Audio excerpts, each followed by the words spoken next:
રાધનપુરમાં ખુલ્લી ભૂગર્ભ ગટરમાં આખલો ખાબક્યો। ગૌસેવકો અને સેવાભાવી ટીમના યુવાનોએ નંદીને બહાર કાઢવાની તજવીજ હાથ ધરી। રાધનપુર નગરપાલિકાની ઘોર બેદરકારીને કારણે રાધનપુરમાં અવારનવાર ગટરમાં રખડતા ઢોર સહિત માણસો ખુલ્લી ગટરના ભોગ બની રહ્યા છે। ત્યારે રાધનપુર નગરપાલિકાની અનેક વિકાસની વાતો પોકળ સાબિત થઈ રહી છે। રાધનપુરમાં ભાજપનું શાસન આવ્યું છતાં રાધનપુરમાં ખુલ્લી ગટરો યથાવત છે અને શહેરમાં ખુલ્લી ગટરોમાં પશુઓ પડી રહ્યા છે। ત્યારે રાધનપુરમાં ખુલ્લી ગટરમાં વધુ એક અબોલ પ્રાણી પડી જતા શહેરમાં ચર્ચાનો વિષય બન્યો છે કે રાધનપુર નગરપાલિકા શું વિકાસ કરી રહી છે।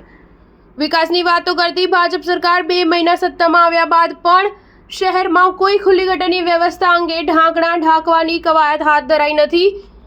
રાધનપુરમાં ખુલ્લી ભૂગર્ભ ગટરો જોખમી બની રહી છે અને ખુલ્લી ગટરોને લઈ અવારનવાર વાહન અકસ્માતોની ઘટનાઓ પણ બને છે। ત્યારે રાધનપુર શહેરમાં શિશુ મંદિર જવાના રોડ નજીક ખુલ્લી ભૂગર્ભ ગટરમાં આખલો ખાબક્યો હતો। શિશુ મંદિર અભ્યાસ અર્થે જતા વિદ્યાર્થીઓ તથા રાત્રિ દરમિયાન વાહન ચાલકો રાહદારીઓ અવરજવર વધારે હોય ખુલ્લી ગટરોને લઈ સ્થાનિકોને ભારે હાલાકી ભોગવવાનો વારો આવ્યો છે। ત્યારે આમ ક્યાં સુધી રાધનપુર શહેરનો વિકાસ રૂંધાતો રહેશે, જે સ્થાનિકોના સવાલો ઉઠવા પામ્યા છે। Star news 7 Patan.